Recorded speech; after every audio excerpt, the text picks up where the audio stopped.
What's the most uncomfortable thing that's ever happened at a family dinner? It was a Sunday dinner. Nothing fancy. Just my parents, my aunt and uncle, my cousins, and my older brother Ethan, who everyone treated like the gold standard. Good job. Stable relationship. The responsible one.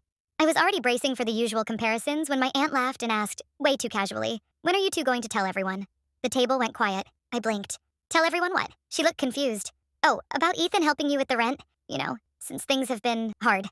My fork stopped halfway to my mouth. I felt heat climb up my neck. Ethan didn't say anything. He just stared at his plate. I laughed because that's what you do when your body hasn't caught up yet. Helping me with rent? I said. What are you talking about? My mom frowned. Well, Ethan mentioned you were struggling. We just assumed. I turned to him. You told them that? He finally looked up. I was just explaining the situation. What situation? He sighed like I was exhausting him. That you've been behind lately. Behind? I felt the room tilt. I hadn't been behind. I'd covered his car payment when he lost his job last year. I'd floated him money he never paid back. I'd even let him crash at my place while everyone still called him the successful one. But he never mentioned that part. My uncle cleared his throat.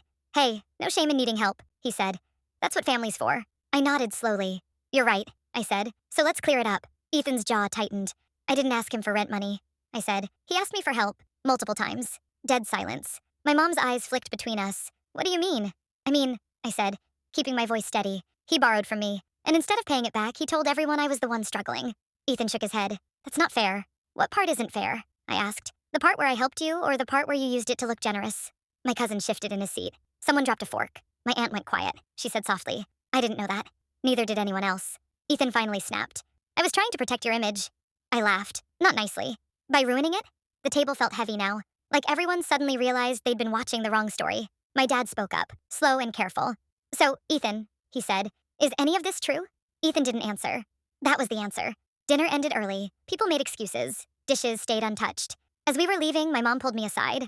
I'm sorry, she said. We should have asked you first. I nodded. I know. Ethan didn't say a word to me that night, but the next family gathering? No one asked me about money, and no one called him the responsible one anymore. All because of one question. Asked a little too casually over mashed potatoes.